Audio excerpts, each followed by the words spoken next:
সূরা ইখলাস কখন পাঠ করলে সাথে সাথে ফলাফল পাবেন? ভালো করে বুঝেন।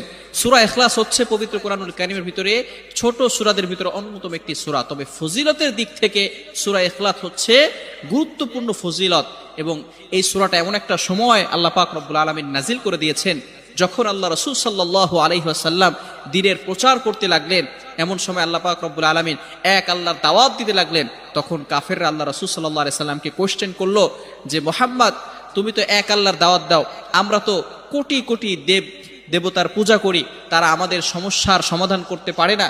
তুমি যে আল্লাহর দাওয়াত দাও সেই আল্লাহ কয়জন এবং সেই আল্লাহর সন্তান আছে কিনা? সাথে সাথে আল্লাহ পাক রব্বুল আলামিন এই কাফেরদের প্রশ্নের উত্তরে আল্লাহ রাসূল সাল্লাল্লাহু আলাইহি সাল্লামের কাছে এই সূরাটি নাজিল করলেন, কুল হুয়াল্লাহু আহাদ আল্লাহুস সামাদ লাম ইয়ালিদ ওয়া লাম ইউলাদ ওয়া লাম ইয়াকুল লাহু কুফুয়ান আহাদ। আল্লাহ পাক রব্বুল আলামিন এক, অদ্বিতীয়, এবং আল্লাহ পাক